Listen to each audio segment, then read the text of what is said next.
Welcome back to the Elias Makos Show, third hour of the program, and I really think we're starting off this third hour of the show in a really fun and interesting fashion because there's a lot happening on the federal level, a lot happening in Ottawa right now. Of course, next week, we're going to get a budget from the Carney government. They're supposed to give us a budget on November 4th, but there have been indications, signs that perhaps that budget won't go over so well. Maybe we'll be plunged into an election sooner than later. So we're doing something really unique, something fun today. We've actually invited not one, but two senators from the Montreal area onto the show to talk politics, to talk budget, to talk perhaps an upcoming election.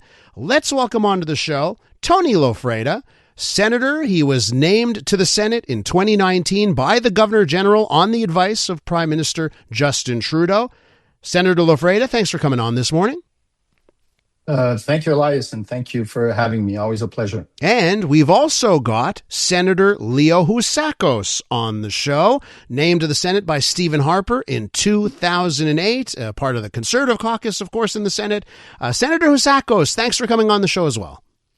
Thank you. Good to be with you. So I'm happy to have both of your minds. Like you guys, by the way, you know, when we get to the chance to talk, the both of you have so much to say, and I can't wait to see what happens here over the next half hour or so. So can we first off start talking about the budget, and what do you think Canadians need to see? And Senator Loffreda, you have a long history in banking and in finance. I know everyone seems to think like we got to tighten our purse strings in this country. What are you looking at next week when it comes to a budget? Well, Canada is facing real economic challenges, from housing and affordability to productivity and debt. Our bank committee is looking at housing affordability. Some great work gets done in our committees, and hopefully it influences and impacts future policy, future legislation, and future budgets. We've listened to economists, experts, academics, industry leaders.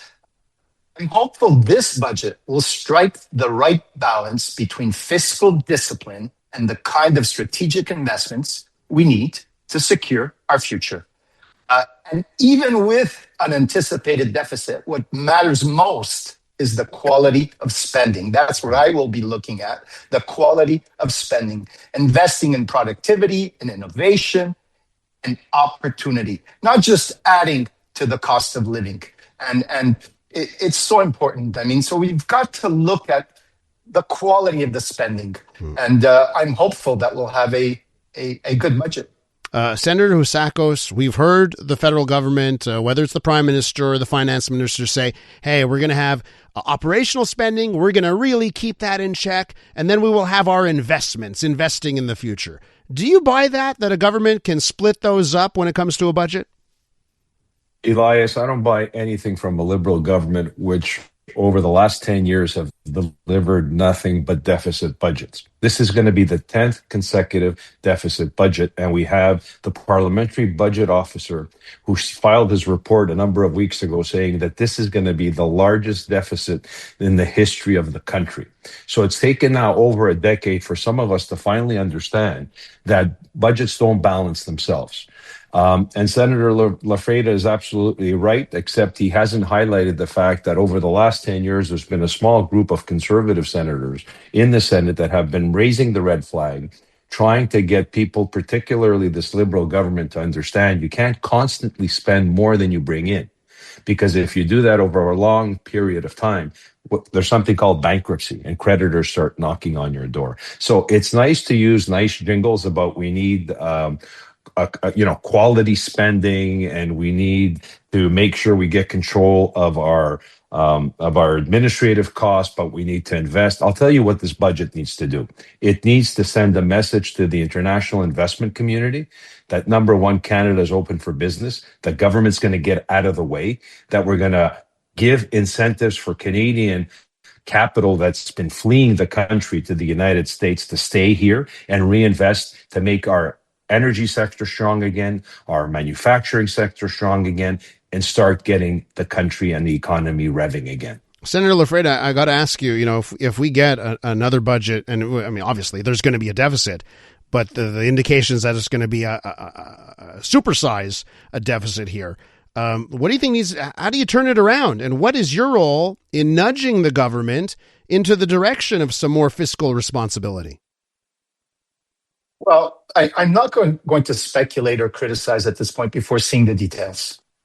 I prefer to reserve judgment until we've reviewed the actual numbers and measures. And budgets are about choices, and those choices must balance today's needs with tomorrow's sustainability. I think, you've mentioned it with my, what's important is the capacity to repay the debt. Mm-hmm. We can't be putting out deficits forever, obviously. It's got to be sustainable. Our job is to scrutinize, not to speculate. We owe it to Canadians to study the budget, carefully understand its full implications, and make sure it truly delivers value for money. And let's see what we get on Tuesday. We're going into a lockdown on Tuesday, and I'm looking forward to the budget. We talk about there's a lot of generally accepted accounting principles in accounting where you can capitalize a future benefit and amortize it over its estimated useful life. In Canada, on the federal budget, we don't do that. The reason we don't do that is because you don't have control of the asset. You don't have control of certain assets, like your hospitals, for example. So although you're making an investment in healthcare or education, the fact you don't control those assets, we treat them as expenses. So that's where without going too deep into my accounting background, and I don't want to bore anybody with it, but that's why there's talk around what is investment, what is expenses. At this point, there's infrastructure. You know that, Elias. There's so much infrastructure work that has to get done. Our healthcare system has to get improved across the nation. Our education has to stay up there because we are Canadians. When it comes to education, we're tops in the world. It has to stay there. We have to invest in education. And I remember my corporate days when you'd ask a vice president to cut expenses. Within 10 minutes, half an hour, he had the answer. The expenses were cut. Here's my plan. Here's my strategy. But if you told them to grow revenues, that was a tougher exercise, much more difficult. So this in Canada is where we have to look also. How do we grow our revenues? How do we increase our GDP? How do we become an energy superpower? We have 15 free trade agreements across the world with 51 countries that covers 60% of the world's GDP. We haven't really developed those agreements. Over 1.5 billion people. We haven't developed those agreements. We have to develop. We have to, we have to allow our entrepreneurs to prosper. Let me ask Senator Housakos here. Senator Loffreda says, okay, well, let's wait till Tuesday. Let's see what the budget, what comes along when we see the actual budget. But can I ask you, Senator Housakos, if you've seen enough already? There have been a lot of pre-budget announcements. They've continued this week in the Liberal government. Have you seen enough to know the bad news is on the wall? Look, we've seen it over the last 10 years. The parliamentary budget officer and Senator Loffreda has seen the reports, has read the reports. He's seen the reports coming out of our Finance Senate committee. We know this is going to be a historic deficit. We know it's been 10 consecutive years of deficits. We know that this has been a government that has made choices. And to Senator Loffreda's point, absolutely. If you're a government that's spending, has doubled the debt over a decade, doubled the debt of the history of this country. In the last 10 years, the Liberal government has put as much debt on the shoulders of Canadians as every previous government over the last 155 years in the history of this country. So the question I ask our listeners, is our education system outstanding, one of the best in the world? Is our healthcare system fantastic? Is our infrastructure pristine? So we know that our infrastructure is a mess. Senator Loffreda just highlighted the urgency of spending money on infrastructure. We all agree. Anybody working in healthcare and any senior citizen in this country trying to get care over the last 3 years sees the catastrophe of 6.5 million Canadians without a doctor. Our education system is on its knees. There are be cut right across the country. So it bears to ask the question, what in the world has the Liberal government in the last decade spent $750 billion on? Because we certainly don't see it in service. I'll ask our senators. So we've seen more than enough in terms of the pattern in the last 10 years. We've seen all the indicators in terms of the estimates. I'll ask our senators to hang tight, because when we return, I have to ask them if they believe that this budget will not pass and if we're headed towards an election. I certainly see the indications that that is what lies ahead for Canadians. And we're back here on CJAD 800. We're having a wonderful discussion with a duo of Canadian senators. Tony Loffreda is with us, a senator who sits with the Independent Caucus in the Senate, and Elias Housakos, a senator with the Conservative Party. Gentlemen, if you like elections, and if our listeners like elections, they may be in for something over the next few weeks, because I've been seeing more and more indications that indicate, well, people are gearing up for something. Now, I want you to listen to some audio here. Last week, we heard from Mark Carney right before he got on a plane and went to Asia, right, for all of the big conferences and meetings that are happening on that continent. But before he left, he had an address for Canadians, did a 7:30 primetime address to Canadians. Here's some of what he had to say on that night. We used to build things in this country. We can build again. We used to explore this country. We can chart new courses again. We used to take big, bold risks in this country. It is time to swing for the fences again.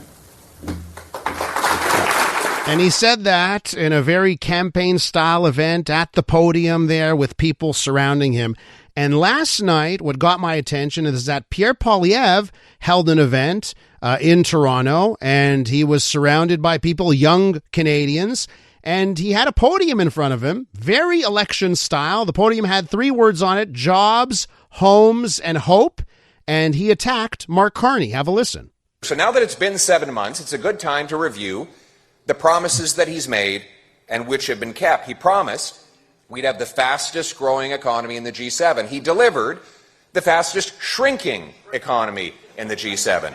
He promised to double home building. His housing agency says home building is going to drop by 13%. He promised that he would be judged by the prices at the grocery store. He delivered. More expensive food. In fact, food prices are rising twice as fast as the Bank of Canada's target. So both of those speeches, gentlemen, seemed like campaign speeches. Senator Housakos, I'll ask you bluntly, do you think an election is on the horizon? Look, if Prime Minister Carney and the Liberals won an election, we will have an election. Elections in a minority parliament are determined by the government. They intentionally try not to get the job done to go to the polls. And right now, he says, Prime Minister Carney says that Canada used to build, Canada used to develop, used to explore. Well, pretty soon we're not going to be building cars because he has no deal with the United States. We have not been an energy power. We've been slipping through the last few years because of Liberal government policies like Bill C-69, C-48, and other bureaucratic red tape that have hindered our oil and gas exploration in this country, allowing countries like the United States and other Middle Eastern countries and Russia to become LNG trading powers around the world, where Canada has been sitting at home creating red tape in order to prevent us to develop our energy sector. So the truth of the matter is, as Pierre Poilievre appropriately pointed out, we've seen in the last 7 months, Prime Minister Carney hasn't delivered on getting a deal with the United States, which he promised he would. And we will see on Tuesday, if he hasn't gotten the fiscal house in order, and there's no strategic plan to get the fiscal house in order, clearly Canadians in this minority parliament are going to have to reassess and reevaluate his ability to deliver the goods. Senator Loffreda, you sit as an independent in the Senate. I wonder if you're seeing what I'm seeing. I just keep seeing indication after indication, whether it's the type of announcements or how announcements are being made, that say to me, we're going towards an election. I think maybe the parties want it. What do you say on that? This will be a very short parliament, no doubt. I don't believe we'll have an election in the next few months. I think this budget will go through. There'll be a few strategic absenteeism. I think Canadians have spoken. They don't want uncertainty or political gains. They want stability and collaboration. And my hope is that this budget, and I do agree with Senator Housakos, the government is the one that determines in a minority government when the election will happen.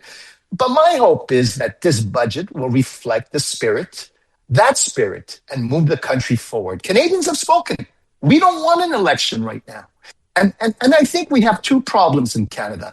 One is productivity, and two is competition. And we have to become, I'll repeat it again, we have to become an energy superpower. We have to increase our productivity. We have to start. Prime Minister Carney said it. I'm not going to repeat his words. But are we doing enough on that front? Like, to become an energy superpower, are we doing enough, Senator Loffreda, right now? Well, at this point, we have Bill C5, right? I mean, and it's case by case. But I think you've got to give the government some time. It's been a few months. Let's give them some time. They haven't presented a budget yet. Let's give them some time. I'm positive. You know me, Elias, by now. We've done a lot of interviews together on TV, for that matter, most of the time. But I'm positive. Let's give them some time. I'm confident that, we have to collaborate. And I'm confident that we'll bring the country forward because we have a lot of resources in this country. We have the largest private oil reserve in the world. We have rare minerals. We have electricity. We have water. And I don't want to dump numbers as to how much of the world's water supply is in Canada. I mean, if President Trump wants us to be the 51st state, there's a reason for that. Canada is a great country. We have great resources. And the greatest resource we have is our people. I believe in Canadians. And Canadians have spoken. At this point, they want Parliament to collaborate, move the country forward. And I hope that this budget doesn't turn into a confidence vote and we have another election because Canadians are not ready for another election.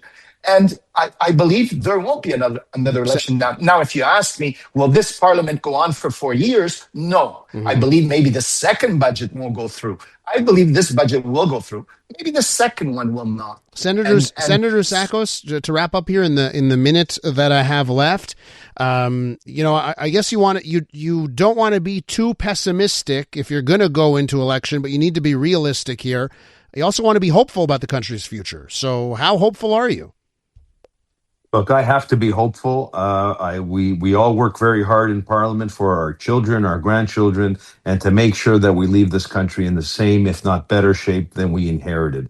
And where I hope Senator Loffreda, since he does acknowledge that we need to start exploring our energy, developing our energy, he will agree to help us eventually repeal bills C-69, C-48, where Trudeau-appointed senators helped pass these bills that have created the red tape in the energy sector. And over the last 10 years, I remind everybody, Minister Champagne, Minister Guilbeault, Prime Minister Trudeau, these are all cabinet ministers now under Carney, said that there was no case for LNG in the world. Imagine. So it's nice to be sitting on world's large deposits of natural gas, Senator Loffreda, but join us conservatives and start putting measures and policies in place that will unleash our energy sector, create jobs, create wealth, and get Canada back to where it was in 2014-15 with a balanced budget and an economy that's growing. Senators, I enjoyed talking to both of you. I'm out of time this morning, but I want to say the thanks to the both of you for getting your say in with our listeners. Let's catch up again soon, okay? Thank you. Catch up.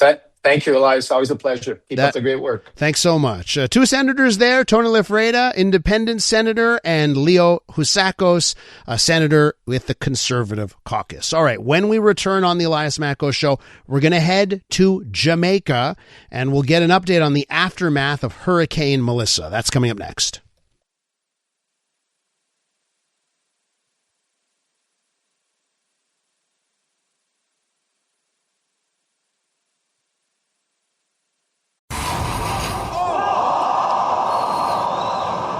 I'm Dylan Playfair. And I'm Tyler Smith. We're putting loneliness in the penalty box by talking to some of our favorite athletes about the importance of friendship. This is Bromance. Bromance is brought to you by Charm Diamond Centers, proudly Canadian-owned and operated. Charm has been part of your love stories and bromances for over 50 years. And you can find Bromance on the iHeartRadio network or wherever you get your podcasts.